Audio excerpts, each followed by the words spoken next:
there's a meme coin. It's not that one. It's the Infinite Money Glitch, IMG. And it's actually interesting how I found this project. I'll talk about that, how I actually found it and how I filtered it out. But I went deeper into it in that first day that I mentioned it to you guys. And man, the math, the tokenomics, the math behind it is very sound. It's very, very sound. So what I want to do, I want to go through the process that I did first to find that project, so you guys get an idea of how I landed on it, and then what I looked at to feel reaffirmed, and then we can go through the tokenomics.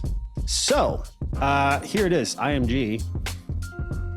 And how I fell onto this was simply, there was a day I was like, I wonder if there's anything out there. I had the inspiration to look for something. And I did know as well before I started this process that money is sort of moving around away from memes right now. It's moving around to different chains, but it's definitely moving around away from what we have been used to for the last 6-7 months. And so I wanted to kind of see where it's going. One of the first things I actually did look at was this right here on Arkham. So Arkham is really great. It just gives you a great idea of the whole crypto industry. You can go into specifics, obviously, with the different coins, the different wallets, different big companies, BlackRock, US government, the governments around and what they're holding. But what's really cool, right on the first page here on the bottom, there's a sector performance. And so they've split here where the money is essentially flowing. And you notice here in the last month, this is about a month here. So this was February 11th. So since the beginning of February, the money has been splitting up. It's going to the different sectors, the different verticals in crypto. You can see the one that's getting a lot of money right now is AI, artificial intelligence. And then the second one below, RWAs, real world assets. We've been talking about both of these, right? That things are starting to go into those different areas. Below that, layer ones. So you see the priorities right now. I'm sorry, no. Layer 2 is above that one. Interesting. I would say layer 1 should be above that. I don't know why. It's very close. But yeah, AI and real world assets. So I thought that was really interesting. And so I'm like, maybe there's some new project coming out around these topics, and maybe there's information there, or maybe there's some opportunity there. So I went to Dex Screener, went to Solana, and I just started filtering based on the projects that were recently listed but had good liquidity. So had good liquidity and good volume, right? So I was flipping back and forth between liquidity and volume and age. So first thing I do is go to age and just get the newest pairs that have been listed in the last 5, 6, 7 hours or so. And then based on that, I'm now looking at those 2 or 3 variables. First of all, how active the market is. That's really what I started looking at first. I'm not looking at, is this project legitimate? Is there a community? I'm not looking at those variables yet. I'm not looking at the vetting steps yet. I'm just looking at, where's the money? Where's all the money? So filter based on age, and then I'm looking at the liquidity. I want to make sure the balance between liquidity and volume is good. Market cap is not so important. I've said this in the past. It's not as important in the beginning because all this is the current price based on the current circulating supply. So that could mean anything. You can see billions in there. It'd be meaningless.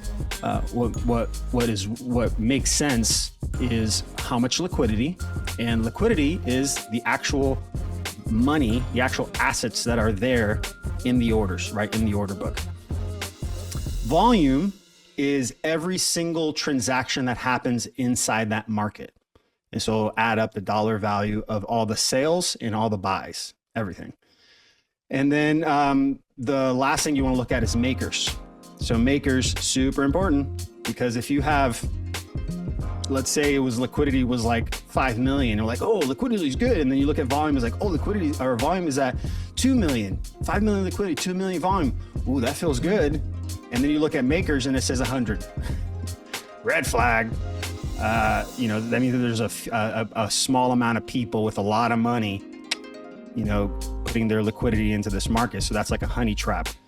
So that's another variable. How many makers are there? How many people are there? And so this is what I did. And I did it for maybe a little over an hour and a half or so, just kind of filtering and flipping back and forth, you know, going like, okay, what's the liquidity? And then I'm looking, you know, I'm kind of focused on the variable in the moment that feels like I need to resolve it to feel safe. That's how I do it. You know, you can approach it just from the logical. You're like, all right, here are the 3 variables. Let's just check each one and then write it down. And then, you know, create those metrics that I've been mentioning. And when it comes to percentages, right? You know, because what is the right balance of these things? There really isn't, especially nowadays, because there's so much more money coming into the space. The metrics that I had actually mentioned in the course on like when you're diversifying your portfolio have slightly changed. They've gotten bigger, so they've gotten a little larger. Percentage-wise, it should still be the same with what I teach in the course, but the numbers have increased a little bit. So like the unicorns now are around like, you know, 1 million, where before it was in the hundreds of thousands. So I'd say, you know, when you're in the 1 million to 5 million range of market cap, that's usually the unicorn projects, the very low cap coins, where before it was like 200,000 to 1 million or something. Actually on Solana, there's been a little bit of a shift towards projects that are, you know, a little bit more legitimate in their tokenomics, in their math and how they're built. So that's how I found it, and basically just landed on the project and the market. And so that's when I found it. It was like right here when I found it. So, oh no, it was like a week. So it had been a week already since I found it. So initially I only got really interested in it because it was right here, and I'm like, ooh, that's a solid pullback to that area. And you see these blue lines here? These were the 2 parameters that I set for 70 and 86% pullback from the top. Thank you for taking the time to watch this video. This video you just watched is a repurposed session from the weekly live events that I host in the Master Heart community in the Crypto Freedom Academy. So if you're interested in joining these live sessions where you can ask me questions directly and receive personalized step-by-step guidance on your crypto journey, feel free to send me a DM on Instagram with the word begin, and check your messages for a button to click and access some free videos and links. I'll see you on the other side.